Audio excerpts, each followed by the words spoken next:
Hey everyone, me Kevin here. Today I'm going to review whether or not you should buy a home now or wait until after the stimulus era, this market madness and the pandemic and all that stuff is over and the dust has settled. After all, housing inventory is terribly low, houses are facing bidding wars across the country, and times are just overall really uncertain right now. In this video, my goal is to answer whether or not you should buy right now, and to do that, I'm going to go through what we should watch out for, what's going on with interest rates and does it matter, and what to buy if you're actually going to buy.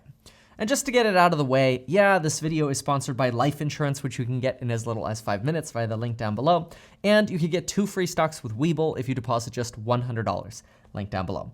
First, there are 2 primary things to pay attention to right now. One is in your control, and one is not.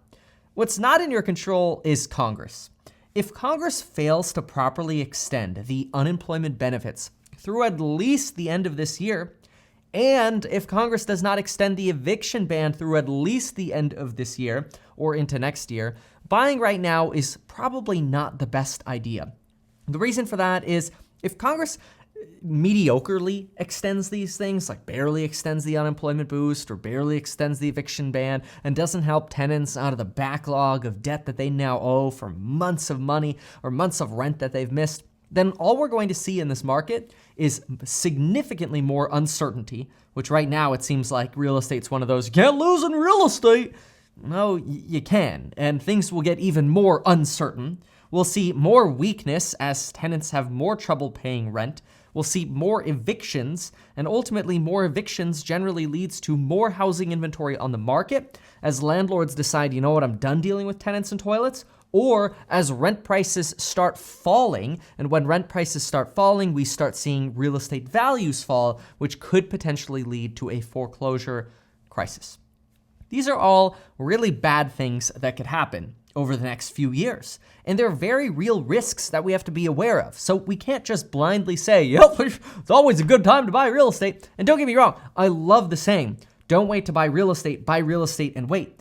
And I'm a real estate dude, but I'm telling you, you've gotta be careful because we are facing a terribly slippery slope. The second thing to pay attention to is obviously your finances. We've got to make sure that you have stable finances because it's one thing if you can afford a place today, but how about you and your partner? What are your jobs looking like? Is there a chance that your income's going to go down over the next year as businesses start cutting back? What if this recession lasts for the next 10 years and we really do enter this era of frugality, which the 20s might be? That is, rather than having a roaring 20s, we might see a frugal 20s. Well, if that happens, you don't necessarily want to sign yourself up for a housing payment now that you can't easily adjust out of, which you could do if you were renting because you could just move. Now, obviously, you can just move in real estate as well, but things get a little bit more complicated when you own a home. So a good rule of thumb when it comes to your finances is generally to keep your housing payment at no more than 30% of your gross pay. So if you and your family member bring home about $10,000 per month, you really don't want to exceed at max 30% of that gross pay. Because once you factor in taxes and living expenses, you go beyond that number and you start becoming payment poor.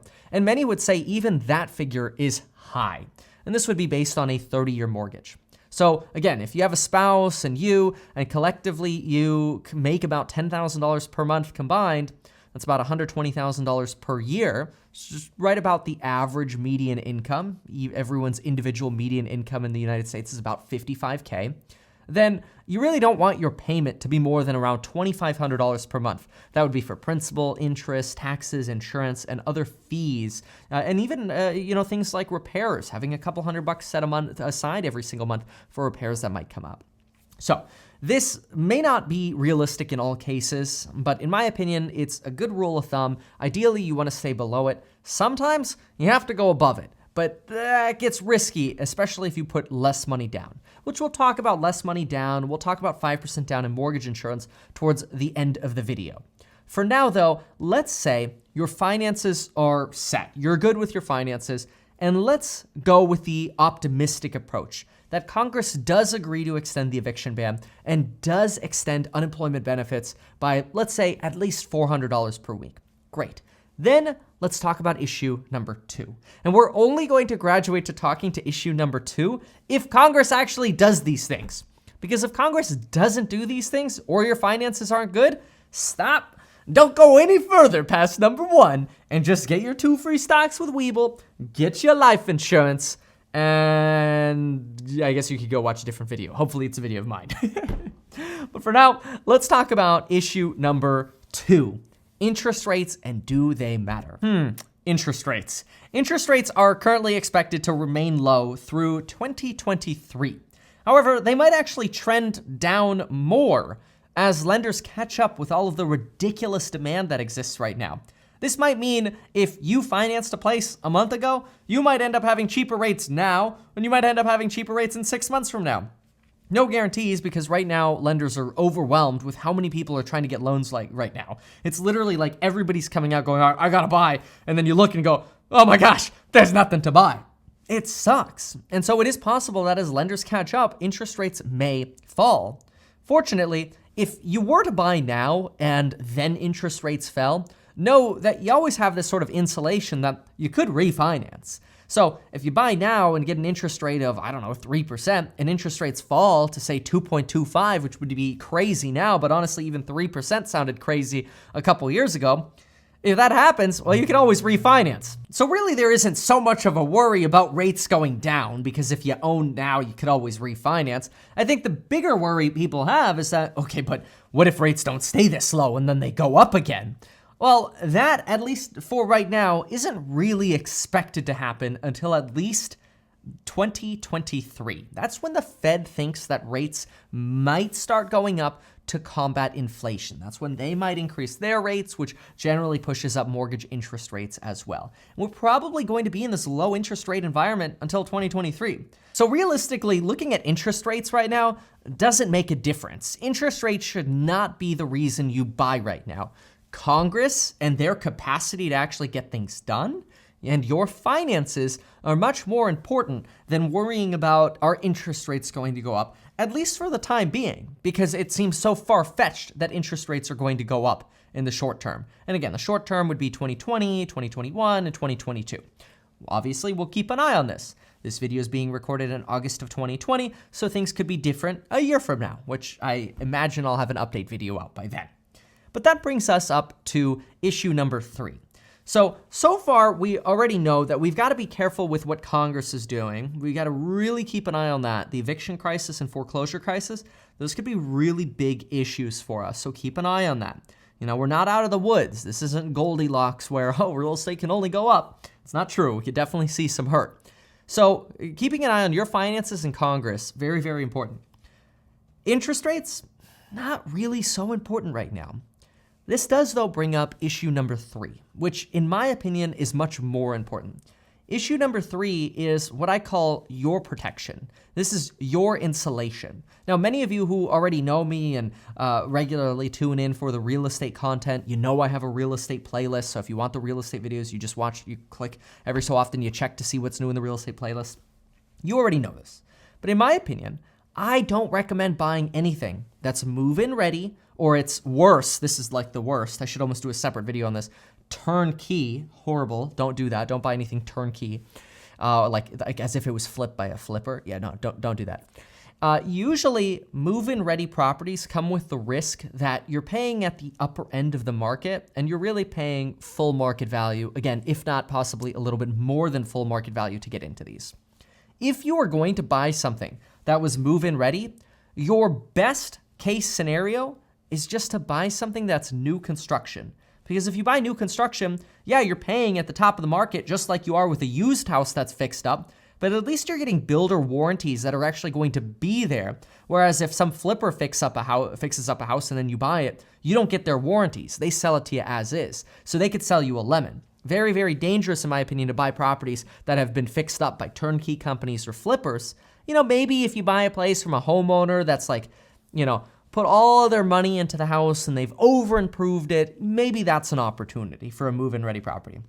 But otherwise, I usually don't recommend paying at or above market value. The reason for that is if, let's say you put 5% down on a $500,000 house, that means you put $25,000 down, you got a loan for $475,000. Well, now if property values fall 10%, you're instantly upside down by another $25,000. That sucks. I would much, much, much rather see you try to buy that same property that needs a little bit of love, a little bit of paint and carpet for $425 or $415 or $400, and then put the 5% down.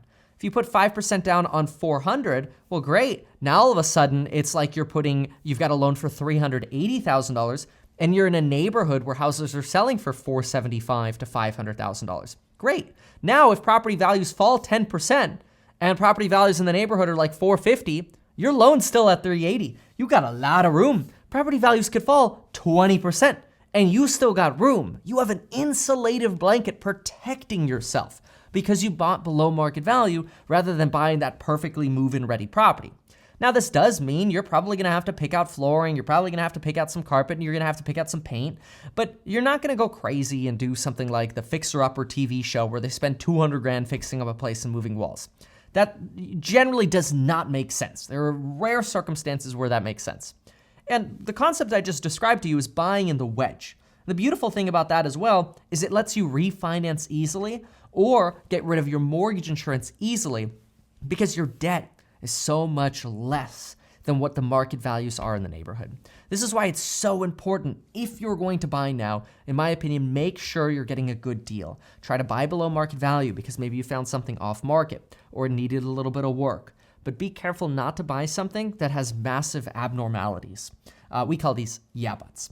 And in case you want more information on how this all works or all my recommendations, I do have a real estate investing course that walks you through exactly how to identify wedge deals. I also have a do-it-yourself property management and rental renovations program that will show you how to make cost-effective improvements. And we've even partnered with large retail box stores that can help you get massive discounts on your home improvements.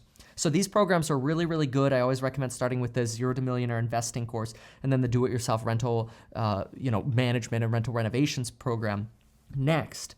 But for the time being, if you're thinking about getting into real estate, realize nothing's a certain deal in real estate unless you're getting it below market value. That's the only certainty you can get. And we've got to be really, really careful as to what Congress does. If Congress can't get their head out of the sand and we end up seeing an eviction crisis, we'll end up with a foreclosure crisis. And the same thing goes with the lapse of the unemployment benefits. So Congress has a big, big stake in this game as to whether or not I feel comfortable blanket recommending that now is a good time to buy. And that's why I made this video, because I can't just blanket say, yep, it's always a good time to buy. I think that would be a big mistake. And it's not. Even though I'm a real estate investor, I just want to be transparent with you. Now, I'm buying properties right now, but I'm only buying properties that are substantially under market value to where I know I'm getting an insulative blanket. If I needed to turn around and sell them or the market fell, I had some kind of protection. That protection is so key to making sure you don't end up having massive issues and regrets from buying real estate. Hopefully you appreciated this video. If you like this kind of content, it doesn't get as many views as the other kind of stuff. So consider sharing this with somebody who's thinking about buying or, anybody you want to help share some perspective with. I think it'd be really helpful for everybody to get sort of a catch up on my thoughts on the real estate market and some recommendations. And thank you so much for watching. We'll see you next time.